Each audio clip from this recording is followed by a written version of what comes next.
Hello à toutes et à tous. Cette semaine, on va débuter une série de 5 vidéos consacrées aux 5 schémas de la Pinta, cette fameuse gamme Pinta. Chaque vidéo sera faite de la même manière, 3 parties. 1 qu'on va appeler les bases, vraiment le schéma lui-même. 2, approfondissement, comment commencer à utiliser ce ou ces schémas. Et 3, une partie que je vais appeler affectueusement piment, dans laquelle, pour ceux qui sont plus avancés, je vais donner des petites astuces, des choses un petit peu différentes pour nourrir leur schéma. Ok ? On commence directement avec le schéma numéro 1, et donc première partie, les bases. Donc le schéma numéro 1 de Pinta, on va nous le voir à partir de la 3e case de l'accord de mi grave, et il fait comme ça. Donc,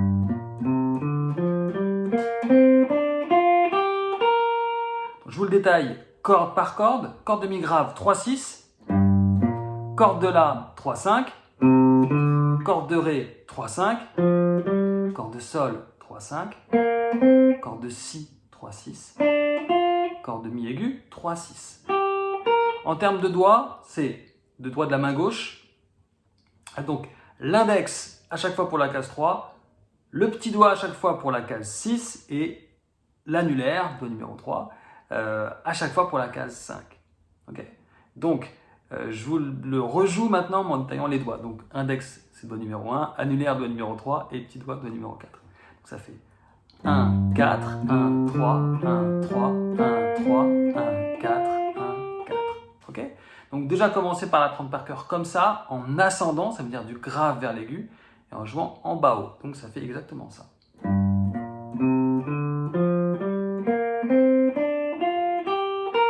Vous pouvez le bosser aussi en descendant, ça veut dire de l'aigu vers le grave, dans le sens inverse. Donc on part finalement de la 6e case de la corde de mi aigu, puis après on fait 6, 3, 6, 3 en corde de si, corde de sol 5, 3, corde de ré 5, 3, corde de la 5, 3, corde de mi aigu 6, 3. Pareil en bas haut, ça fait donc ça.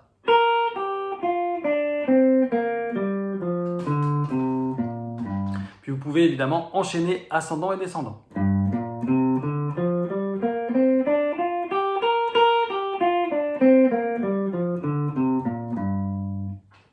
Deuxième partie, approfondissement. Comment commencer à utiliser ce schéma de Pinta?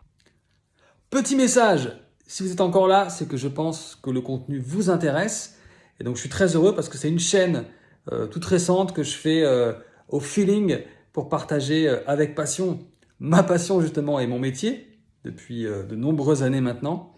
Donc n'hésitez pas à vous abonner, ça permettra que vous puissiez suivre ce que je fais. Moi ça me donne de la force, c'est vrai.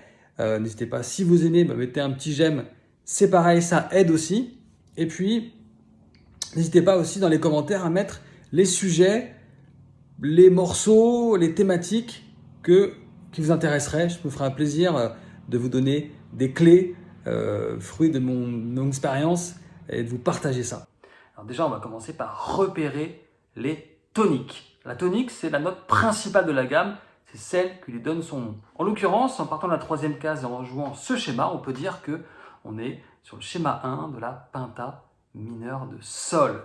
En effet, on part ici d'un sol puisque la 3e case de l'accord de mi grave, mi, fa, fa dièse, c'est bien un sol. Ok ? Donc on va repérer les différentes toniques, les différents sols, en l'occurrence, il y en a un ici. Un en corde de ré, case 5, puis un en corde de mi aigu, case 3. Ok ? Alors, à quoi ils vont nous servir ? Eh bien, ils vont nous servir à donner du sens à nos premières impros, parce que la gamme Pinta sert à composer et à improviser. Concrètement, voilà ce qui se passe. C'est que vous allez commencer à faire vos impros, donc à prendre les notes que vous voulez dans la gamme, dans l'ordre que vous voulez, mais en tournant autour d'une fonda. Par exemple, celle qui est en corde de ré, case 5. Ce que j'appelle tourner autour, c'est vous partez de la fonda, vous la laissez sonner un peu, qu'elle s'installe. Vous allez prendre d'autres notes de la gamme, n'importe lesquelles vous cherchez. Puis vous revenez. Vous allez ailleurs. Puis vous revenez. Vous partez un peu plus loin si vous voulez.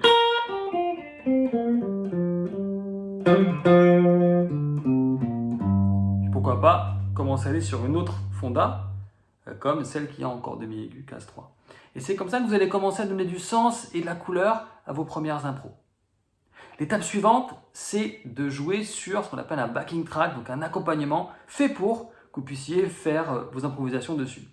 Pour ça, très simple, vous allez sur la barre de recherche de YouTube, vous tapez backing track blues, allez, sol, je vous écris ça en dessous, et il va vous proposer plein de vidéos de backing track fait pour. Vous avez l'embarras du choix, il y en a plein.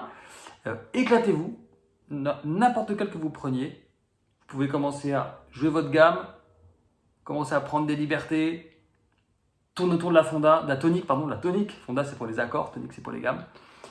Et vous allez voir que c'est très rigolo à faire et vous allez comprendre pourquoi on vous dit que la Pinta est une superbe gamme pour improviser. Imaginez, avec un seul schéma pour l'instant. Donc voilà, prenez du plaisir, entraînez-vous à le faire. Plus vous le ferez, meilleur vous serez. Maintenant, ok, là on est en sol, mais allons plus loin. Si on veut jouer sur un backing track en la, jouer sur un blues en la, comment faire? Eh bien, on va utiliser le même schéma, simplement on va le transposer, on va le décaler latéralement pour être en phase avec le backing track.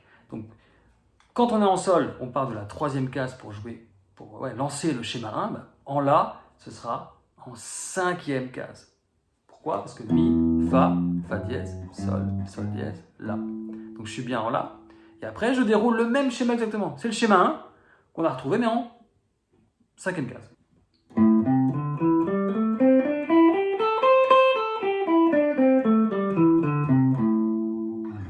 Ok? Donc ça veut dire que votre schéma, en fonction du point de départ, vous pouvez vous adapter à n'importe quel backing track. Vous avez qu'en 3, vous êtes en sol, en 5, vous êtes en la. Et en fait, si vous connaissez vos notes sur la corde de mi grave, sur le manche de votre guitare, vous savez qu'en 7e case, vous serez en si, en 8e case en do, etc. etc. Ok? Maintenant, la 3e partie, la partie que j'ai appelée piment. Je vais revenir en sol, donc je vais me replacer sur le schéma à partir de la 3e case. Et on va jouer ce qu'on appelle un arpège semi-diminué. Un truc un peu qui sort de la Pinta pour y revenir. Une petite couleur un peu jazzy, on pourrait dire. Donc ça fait ça. Donc je pars corde de Ré, case 4, corde de Sol, case 5, corde de Si, case 4, corde de Mi aigu, case 5, puis après la fondamentale ici.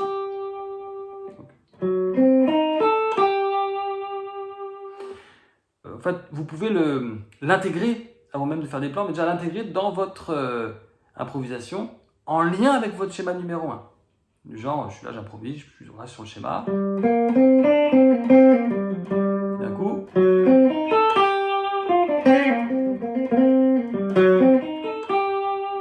Couleur un peu différente qui sort et qui revient. Donc en termes de plan, ça peut être juste faire... Vous pouvez travailler ça. J'ai joué corde de Sol, case 3, corde de Ré, case 5, puis après j'ai lancé mon arpège semi-diminué. Voilà pour le schéma numéro 1. Rendez-vous la semaine prochaine pour le schéma numéro 2. Et si vous avez des questions, n'hésitez pas à les mettre dans les commentaires. Ciao!